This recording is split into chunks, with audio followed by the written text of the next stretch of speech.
Feito por Elas, o podcast que discute o protagonismo das mulheres no audiovisual. Olá, ouvintes! Eu sou Isabel Wittmann. Eu sou Stefania Amaral. E no Drops de hoje a gente vai falar sobre No Coração do Mundo, filme que estreou no dia 1º de agosto, estrelado pela Grace Passou, pela Kelly Creefer e pelo Léo Pirata. E o filme ele é dirigido por Gabriel Martins e Maurílio Martins. Ele se passa em uma periferia de Contagem, que é uma cidade vizinha de Belo Horizonte, e os personagens vivem as suas vidas de um jeito bem rotineiro. O Marcos, que é interpretado pelo Léo Pirata, faz bicos e comete pequenos delitos. A Ana, que é a Kelly Creefer, que é a namorada dele, é cobradora de ônibus. E a Selma, que é a amiga dele, trabalha com lembrancinhas escolares, tirando aquelas fotos dos alunos na mesa, assim, né, pra fazer aquela impressão de lembrancinha do ano escolar, né? E aí aparece uma oportunidade de eles executarem um plano arriscado que pode mudar a vida deles. Basicamente, assaltar uma casa em um condomínio de luxo. Assaltar não, roubar, né? Eu não sei exatamente a diferença, enfim. Estê, você que mora em Contagem. Contagem das abóboras. Contagem, motherfucking Texas, né? Contagem é o motherfucking Texas. Melhor música de abertura. Melhor abertura, amei. Adorei a escolha. Então, conta um pouco pra gente sobre a forma como a cidade é retratada e como que tu se vê no contexto, assim, desse filme. Então, pode ser um pouco decepcionante o que eu vou falar agora, mas na real eu me vejo mais na cidade onde envelheço, que a gente vai ter o programa da Marília Rocha, do que nesse, porque eu moro no Eldorado, né, que é tipo Contagem, mas não é bem a região do filme. Então tem alguns lugares ali, algumas visões da cidade que eu reconheço aquilo ali e tal, é perto do metrô, perto de tal lugar, mas não é a minha vivência. Pé. É porque é mais afastado, né? A parte que é retratada no filme, né? É, não, é mais na Contagem mais profunda, assim. Então, assim, eu vivo mais em BH. Meus amigos todos estão em BH e tal. Eu nasci em BH e moro aqui no Eldorado, que é entre as duas coisas, sabe? Eu fico na interseção aqui. Então, assim, sei do Laguna, sei de onde eu já peguei alguns ônibus que vão ali, mas não é tanto a minha vivência. Mas gostei demais, assim, de ver o filme que retrata a cidade onde eu moro. Sobre a não vivência, é isso. E sobre o filme, o que tu achou? Gostei bastante do filme. Quanto mais eu lembro, mais eu gosto dele. Talvez não tanto no tempo, né, do filme, no ritmo. Algumas cenas eu acho que se prolongaram demais. Mas as atrizes, assim, eu fiquei encantada, né? Aqui temos a entrevista hoje com a Grace Passou, maravilhosa. Mas não só ela, as outras atrizes também, né? A Kelly Creefer, que é talvez a segunda protagonista do filme, né? Elas dividem bem ali a quantidade de cenas.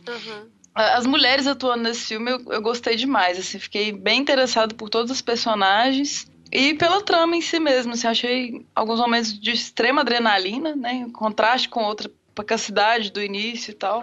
E algumas cenas me emocionaram bastante, assim, aquela senhorinha que vai fazer camiseta pro filho. Umas coisas bem... O jeito de falar dos personagens é muito, muito real. É bem assim que a gente conversa mesmo aqui. Essa coisa, vão tomar uma, Su. Tá, agarrei aqui. Adoro, assim. Eu agarrei e eu percebi na hora. Reconheceu, né? Tipo, é muito, muito próximo, assim, do cotidiano mesmo, das pessoas e tal. E isso é emocionante pra mim. Eu acho que se depender do Filmes de Plástico, Contagem vai continuar, Contagem BH, né? Vai continuar sendo cenário de outros filmes daí pra frente, né? Eu acho que é interessante essa coisa de assistir um filme que se passa em um lugar de familiaridade, né? Ou pelo menos de proximidade, Sim. né? Isso é bem bacana. Eu até achei massa que eu tava vendo os créditos pra pegar umas músicas lá, assim. Eu já conhecia, né, Contagem Motherfucking Texas, mas a trilha é bem interessante. Eu gosto de ler os créditos. Aí eu reconheci foi colega minha brevemente de trabalho, quando eu fazia os backstage de moda, né? A Caroleta Maurício. Ela é até bem famosa aqui e ela fez uma parte do figurino do filme. Beijo, Caroleta. Nem sei se você lembra de mim, mas achei muito fácil te ver nos créditos.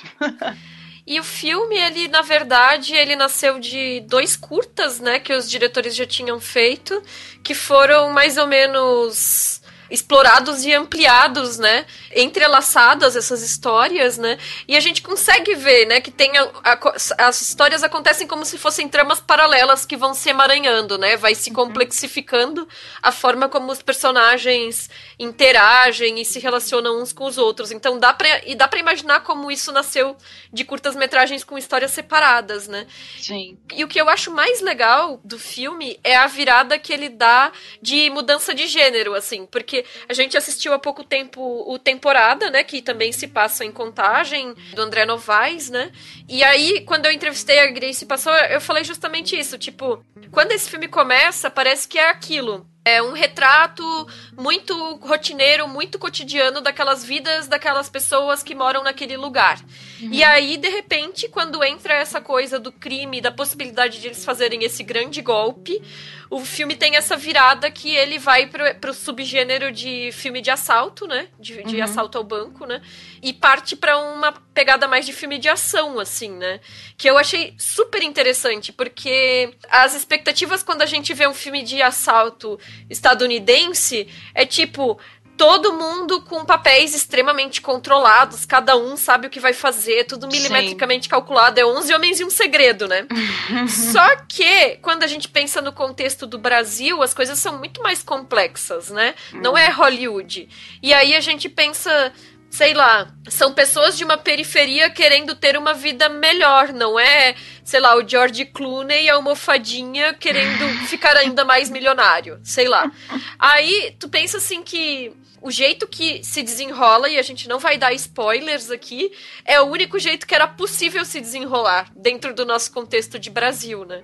Assim, eu acho muito legal como ele faz essa virada mudando o gênero do filme e depois ainda subverte o que a gente espera em relação ao grande golpe, assim, né? Porque é a solução possível para essa história. E mostrar isso depois, assim, corajoso, porque realmente é uma quebra de expectativa. Talvez eu me questionei em determinado ponto ali, né, se ia cortar. E se a gente teria dúvidas do que aconteceu no final, né? Porque tem uma cena que não fica muito claro, né? Sim. Será que deu certo? E depois você vê, de fato, no filme, os desdobramentos, né? Sim. Não completamente, mas você vê e enfim... É corajoso. É pesado. É pesado. Então, isso foi uma das coisas que eu mais gostei no fim das contas. Assim, mostrar tudo, né? Mostrar o antes, durante e o depois também. Não parar num final confortável, né? Uhum. E tem umas coisas muito legais, assim, da cidade, assim, tipo o tiozinho lendo super. Eu acho que ele deve ter usado eles, né? Os diretores devem ter usado muitas cenas cotidianas. Não atores, né? Na abertura mesmo, parece que são várias pessoas não atores e adoro aquela abertura que tem a criança com a roupa do Homem-Aranha e também são muitas personagens mulheres, como eu disse, apesar de serem 2 diretores, né, é uma trocadora de ônibus, é uma motorista de ônibus, né, tem a outra mulher que a personagem da Grace Passou, a Selma, até fala, né? Não, mas como é que você dá conta? Um marido, um amante, salão de beleza e agora Uber.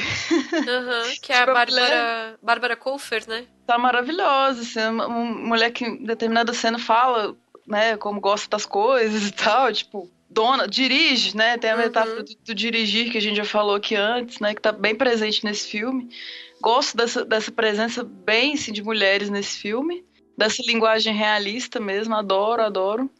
O que mais? A própria Grace Passou destacou que a personagem dela... Tô dando spoiler da própria entrevista que vai rolar aqui no programa, mas enfim, né?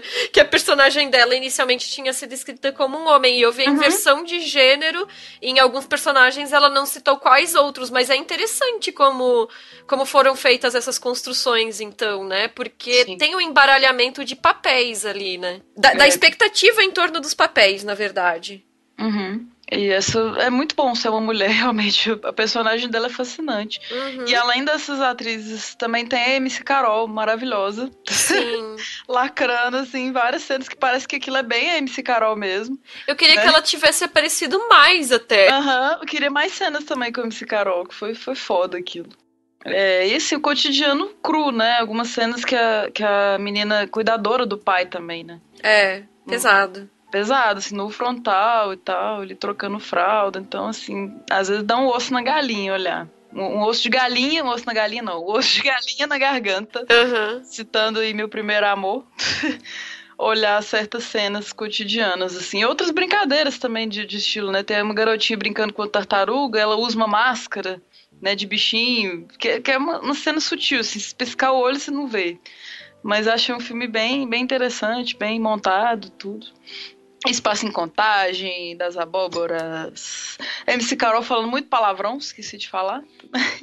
Parte de ser ela mesma é também essa linguagem, né? E aí, como a gente já mencionou, o programa de hoje vai ter essa entrevista, né, com a Grace Passot. A Grace Passot é uma das protagonistas do filme. Além de atriz de cinema, ela também é atriz de teatro há, sei lá, 20 anos. Ela é dramaturga, né, ela escreve. Ela se tornou recentemente também diretora. Ela adaptou a peça Vaga Carne para um média-metragem, que ainda não está disponível, mas a gente espera poder assistir em breve. E ela já ganhou vários prêmios, né? Então, com o Praça Paris, da Lúcia Murat, ela recebeu o prêmio de melhor atriz no Festival do Rio, em 2017. Com o Temporada, que a gente mencionou agora, do André Novaes, ela ganhou também o Festival de Brasília melhor atriz ano passado, em 2018. E esse ano ela já foi homenageada na 22ª Mostra de Cinema de Tiradentes. Enfim, é uma profissional fascinante que, com tão pouco tempo de trabalho no cinema, embora já tanto tempo no teatro, né, que ela tem esse acúmulo de experiência, né, só nos faz querer ver mais, né, coisas que ela estiver fazendo, né. Então, agora vocês podem conferir a entrevista com a Grace Passot. E a primeira pergunta que eu ia fazer aqui, primeiro com Praça Paris, depois Temporada e agora no Coração do Mundo, você começou a atuar também, além do teatro, como protagonista, né? Já tinha tido papéis menores no cinema, mas agora é protagonista, né? E o que mudou nesse processo? Uhum. Acho que a experiência de fazer um personagem que tem mais entradas na trama, né? Personagens que são protagonistas, ou mesmo que não sejam protagonistas, mas que tem um longo movimento ao longo da narrativa, me fez aproximar do universo do cinema, né? Me fez poder experimentar mesmo, experimentar a relação com a câmera, experimentar a vida num set, né? Fazer cinema. Foi possível fazer cinema, porque acontece muito isso no Brasil. Quando você é atriz de teatro, a formação ou a experiência com o cinema, de modo geral, ele às vezes é muito distanciado, às vezes parece impossível você atuar assim, no cinema, você ter, ou simplesmente você ter experiências assim, do que é atuar com uma câmera, sabe? Transitar de um espaço para o outro. Isso, essa transição ela não é uma coisa que está na vida da formação das atrizes, dos atores no Brasil. Claro, obviamente, em lugares como São Paulo, Rio de Janeiro, existe, isso é mais comum, mas no resto do Brasil nem tanto. Obviamente, a gente tem cursos, oficinas e tal, mas não é tão comum, não é tão fácil. Então, estar nesses filmes me criou um espaço para ter experiência mesmo com o cinema, né? E me aproximar, e mais especificamente em relação a filmes de plástico, o Temporada e No Coração do Mundo, eu não tenho dúvida de que a Filmes, para mim, ela na minha vida, ela é responsável por um apaixonamento mesmo que eu tive, um desejo de aproximação do cinema. A experiência com eles, assim, fazer esses 2 filmes, não sei, foi um modo de pensar o cinema como algo possível na minha vida, e mais do que isso, né, pensar que existem muitos modos de produzir, sabe? O modo como a Filmes de Plástico produz os filmes e a relação também entre os criadores e as pessoas que estão ali somando, fazendo, os atores, as atrizes, ela de alguma forma tem alguma coisa ali que é um desejo de compartilhamento da concepção, de aproximação das atrizes, dos atores à concepção dos filmes. E eu, vindo do teatro, que esse modo de fazer para mim é muito da minha vida, assim, sabe? Dentro de companhias teatrais, assim, me senti muito familiarizada ali com eles. E nesse sentido, pensando esses trabalhos que você tem feito, né? O que te interessa hoje como possibilidade de expressão artística mesmo, de trabalhar com a arte? Então, eu tenho... é o que sempre me interessou, assim. Trabalhar em coisas que eu tô ligada de alguma forma na concepção delas. Ou eu esteja diretamente ligado na concepção delas, da obra, como modo geral, ou se não, que eu tenha acesso, sabe, a alguma espécie de intimidade com quem concebeu, com as pessoas que concebem a obra de modo geral. Eu tenho uma ligação, enquanto eu atuo melhor, quando eu entendo o que é aqui, onde eu estou inserida, o que eu estou fazendo, que obra é essa. Eu não tenho uma relação encerrada no trabalho, assim, tipo, eu não tenho uma relação do personagem apartada do todo. Acho que eu e muitas outras atrizes, né? Mas eu acho que eu também, por ter um trabalho ligado à escrita e tal, para mim é extremamente importante, é essencial saber do todo, sabe? Entender o que aquele filme, quais questões que ele levanta, como ele levanta. Eu sou muito movida a entender as coisas no todo, sabe? A obra como um todo. Eu não tenho uma paixão só por uma personagem, não sou muito ligada a isso. Eu sou ligada a entender o movimento inteiro de uma obra, sabe? E nesse processo de concepção, pensando assim que a Selma, no Coração do Mundo, no começo do filme, a abordagem parece muito próxima assim, de uma realidade da gente, né? E mais ou menos como a Juliana do Temporada também, né? Que é uma coisa muito da nossa rotina, assim, né? Só que a gente não tem muito um background, um passado dela para localizar ela na história. Tem aquele momento ali em que o filme se inicia, né? Então, como é que foi essa concepção da personagem, assim, o que foi dado e como que tu criou ela a partir disso? Então, quando eu... já no primeiro encontro com o Maurílio e o Gabriel, eles, enfim, tinham uma história já muito montada da Selma. Todos esses personagens que tem no Coração do Mundo, eles têm uma história enorme, assim, a gente sabe do passado, sabe? Existe uma consistência de informações em relação a esses personagens muito grande. Então, desde o início eu sabia que a Selma, ela estava ali, morando ali, mas que ela tinha vindo de outro lugar, que ela tinha uma filha, uma mãe, e eles me convidaram a inventar a relação que ela tinha com o pai da filha, na cena que ela explica sobre o coração do mundo, uma cena que ela conta como ela teve a filha.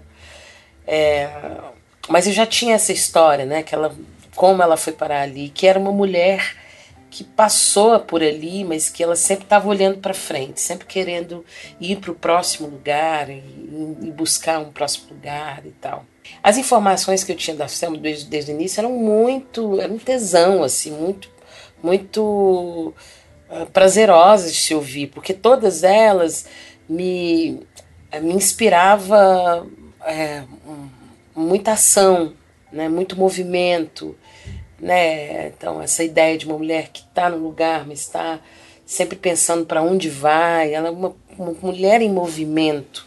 E também me apaixonou desde o início o fato engraçado, assim, tem um dado, assim, inicialmente eles escreveram essa personagem para um homem fazer. E depois, num exercício que eles também tiveram em relação a outros personagens, eles mudaram alguns gêneros, assim. E aí eles me chamaram, então aí virou Selma uma mulher. E é engraçado que esse movimento que eles fizeram trouxe naturalmente e intencionalmente também algumas características muito libertadoras para Selma, assim, para essa personagem, sabe? Tem essa coisa do spoiler, né? Mas, por exemplo, ela faz coisas que normalmente ou muitas vezes a gente, em filmes de ação, por exemplo, são coisas muito ligadas ao modo de resolver do homem na nossa sociedade, sabe? E isso foi muito libertador, obviamente, no sentido de entender o que uma mulher é capaz de fazer, sabe? O poder construir o que uma mulher é capaz de fazer, inclusive fisicamente falando, sabe? Enfim, é isso. Então, desde o início eu sabia muito dessa história dela e claro que no processo de montagem algumas coisas são ocultadas, né? Sim, sim. E pensando agora nessa questão do desenrolar do filme, né, que tem essa mudança no meio das ações e o filme meio que se transforma realmente, como você falou, num filme de ação, tem esse plano mirabolante ali, né, e a estrutura dele muda, né, passa para esse filme de assalto, vamos dizer, subgênero, né. Em que momento que você soube que ia abordar esse tema e como que foi embarcar nessa mudança assim, da estrutura do próprio filme? Então, desde o início eu sabia que a entrada da personagem ela tinha esse lugar assim, de tensionar através do modo como ela opera ali, né? Na própria linguagem do filme, né? Então, desde o início eu sabia, e desde o início isso me chamou, me deu muito desejo, assim, de fazer, sabe? Eu me lembro que eu tinha, inclusive, um convite para fazer um outro filme que poderia me dar muitos frutos, assim. Esse filme, claro, me dá muitos frutos, né? Mas podia me dar outros tipos de frutos, assim, em termos de carreira e tal. Mas eu realmente me apaixonei, assim, pela Selma e também pelo o jeito que eu conversava com os dois, assim. Porque é uma mulher que resolve coisas. Ela vai lá e resolve muitas coisas. Ela está muito ligada ao movimento, à ação. E eu tinha acabado de fazer um filme que era uma personagem, que era uma mulher muito forte, uma mulher... Mas era uma mulher que sofria muito. Eu estava um pouco com isso dentro de mim, sabe? E a possibilidade de fazer uma personagem que explodia para fora e não para dentro me deu muito desejo assim, de fazer essa personagem, sabe? Esse filme e também o Temporada, os dois se passam em Contagem, né? E também Enquanto Estamos Aqui, que você narrou, que também é em BH, né? A gente viu no Olhar de Cinema, né?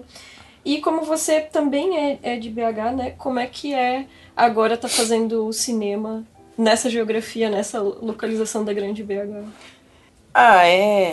Eu lembro um dia que eu fui uma das primeiras vezes que eu fui no Aparelho Luzia, aqui em São Paulo, que é um quilombo urbano, onde tem muitos eventos e é feito por todos os eventos, a própria organização ali, feito por pessoas negras, é um quilombo urbano. É a primeira vez que eu fui lá numa festa, a Érica Malunguinho, que é um eixo importante ali nessa história, essencial, ela me falou assim, eu conversando com ela, como o aparelho tem tido coisas interessantes e tudo, eu não me esqueço disso. Ela falou, olha, isso aqui existe pra gente ser o que a gente é, em paz. A gente não precisar ficar explicando para os outros o que a gente é. A gente simplesmente ser o que a gente é, à vontade. A gente ficar livre, à vontade, pra gente ser o que é. E ficou repetindo muito isso. O que a gente é, livre, à vontade, a gente ser o que a gente é. Não sei se foram exatamente essas palavras, mas foi meio isso. E ela ia falando com tanta... com tanta inteligência e repetindo tanto isso ficou em mim, assim. Fiquei pensando muito nas coisas que a gente pode simplesmente ser o que a gente é. sabe? Sem que isso seja um tema para o mundo. Simplesmente ser um espaço para a gente ser o que a gente é. Eu tenho essa sensação, tive essa sensação com Temporada e com No Coração do Mundo. É uma sensação de viver e de fazer e de criar dentro de um universo que é o que eu sou, assim, no sentido... Nem eu sei o que eu sou, mas, assim, é um lugar onde eu sempre estou... Nesses 2 filmes eu estou muito à vontade. Isso pode parecer algo muito simples, mas não é. Não é. Não é simples. É raro isso acontecer. E eu estou à vontade por quê? Eu estou à vontade justamente por isso, porque é um universo de símbolos da minha infância, um universo... É a minha terra, né? É a minha fala, são as imagens que percorrem o meu inconsciente, estão ali, são as cores, o som de lugares que eu reconheço, que eu sei falar sobre eles, são personagens que me tocam porque eles são muito familiares, né? São um universo de mulheres que é muito reconhecível na minha vida, uma beleza, o tipo de beleza, a beleza que permeia a minha vida, sabe? Que me diz respeito. Então, a vontade no sentido não de ser fácil, mas a vontade no sentido de comungar. Eu estou num lugar onde eu comungo de um universo simbólico, de um imaginário. E as artes, de modo geral, no Brasil, elas ainda são muito elitizadas, ou, né, se o universo ainda às vezes é muito distante de um Brasil profundo, de Brasis profundos, de alguns espaços, determinados espaços, enfim. Então, por incrível que pareça, assim, o fato de estar à vontade dentro de um filme e de uma ficção e de sentir de fato que essa ficção fale sobre mim, assim, isso é um dos maiores prazeres, assim, que eu já tive nos últimos tempos na arte. E isso de estar à vontade, de simplesmente poder ser quem se é, né? Eu fico pensando assim, muitas vezes a gente acaba precisando usar de marcadores, de questões identitárias para marcar determinados aspectos da arte, porque infelizmente, como você falou, o cinema, por exemplo, no Brasil ainda é muito elitizado, mas também é um cinema branco, hétero, cis, enfim, masculino, né?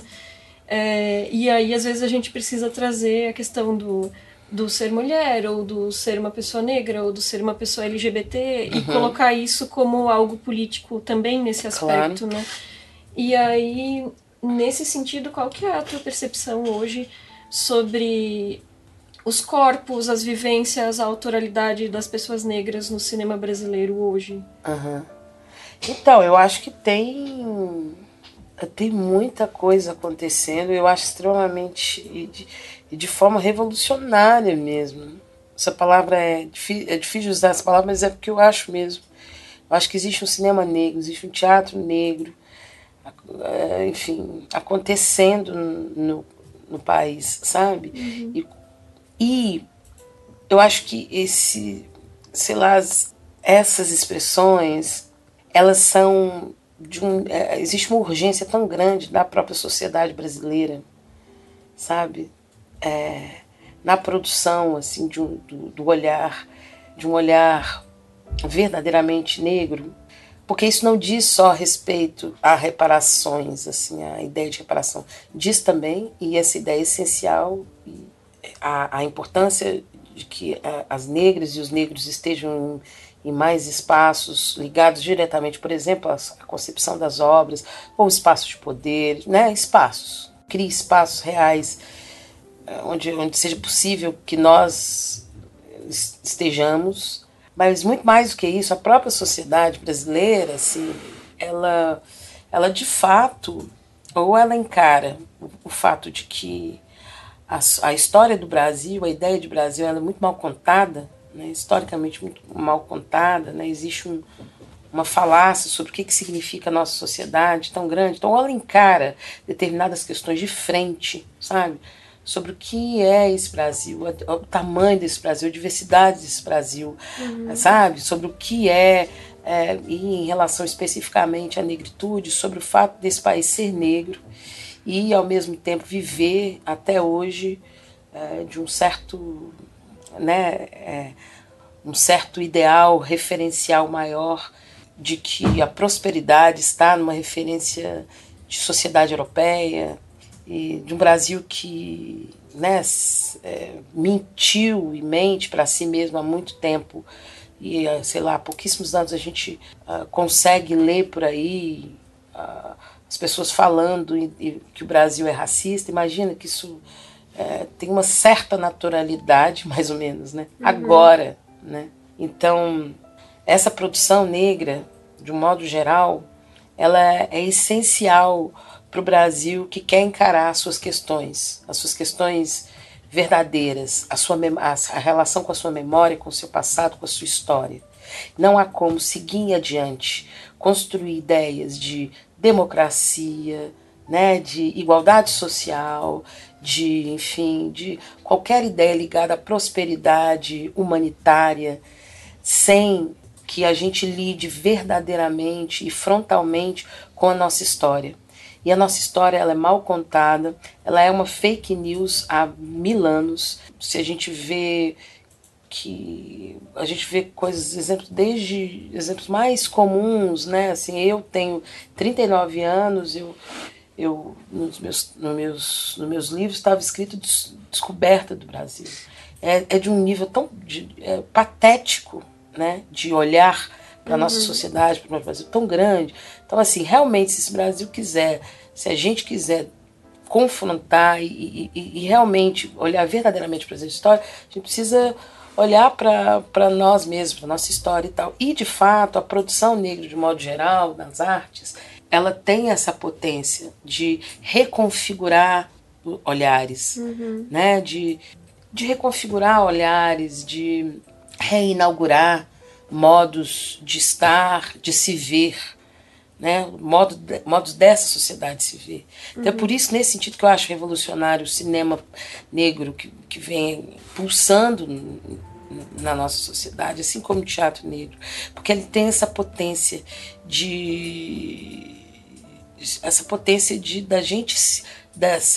da nossa sociedade se renarrar, né? E de modos diferentes, com parâmetros diferentes e com referências diferentes. E, sobretudo, com corpos, com outros corpos em relação ao que já estão aí no poder, nos poderes. Sim. E nesse Brasil 2019, né? No Brasil, Política Brasil 2019, né? Para você, como é que você vê a possibilidade de continuar fazendo esses filmes que são politicamente posicionados, né? Nessa nossa situação agora? A gente tem um fundo do poço aí, a gente está no fundo do poço, existe uma perseguição reiterada às práticas, né, artísticas de um modo geral. Eu acho que essa perseguição vai continuar acontecendo. Existem coisas muito perigosas acontecendo, né? Essa certa demonização do trabalho artístico, da própria ideia de arte menosprezada. Junto disso, né, é uma forma de proliferar um jeito de olhar para uma sociedade, para um ser humano, né? Enfim, é tão triste, assim, né? Todos esses modos de perseguição, né, ao fazer artístico, aí tão triste e patético uma vingança, né? Tem um modo vingativo de lidar com as instituições artísticas, né, com os órgãos reguladores da arte e tal, já que a arte não abraça o governo que está aí, né, de modo geral, né? Assim, a política como vingança é algo realmente triste, tenebroso, né?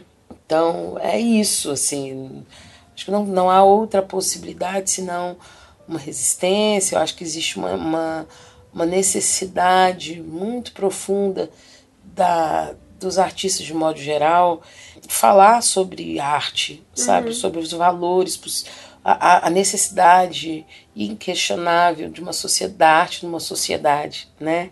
Essa ideia de associação da arte como mero entretenimento é muito doido, né? Porque é ela que endossa esses discursos agora, né, de opressão à arte, né? É ela que endossa isso.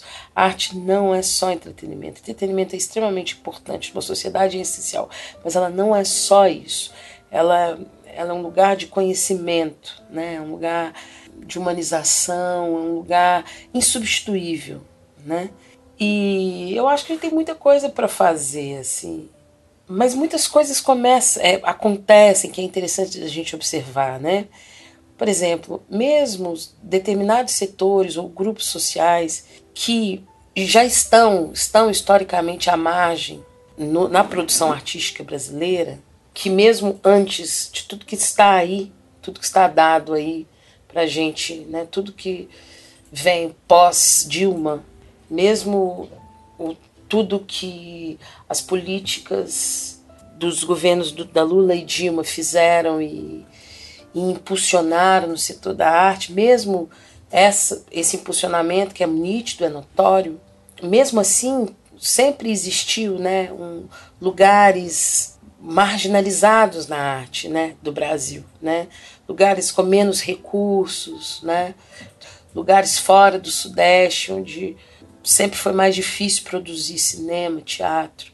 Isso sempre existiu. É lógico que agora tudo aponta para um lugar sem saída, mas isso sempre existiu. Então, nesse sentido, eu acho que existe também uma certa tecnologia de sobrevivência dentro da própria arte brasileira. A gente precisa acreditar nela. Tem muita gente produzindo há muito tempo, e há muito tempo com muito pouco recurso, produzindo com a vontade de fazer. Obviamente, a gente não vive de vontade de fazer, mas talvez a gente tenha que aprender, sabe?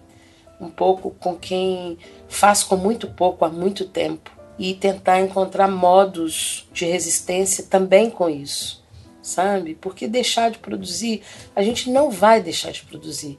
Não tem como uma sociedade, sabe, parar a sociedade brasileira hoje, do jeito que está, sabe? Não tem como ela parar de produzir, parar de fazer cinema, parar de fazer teatro.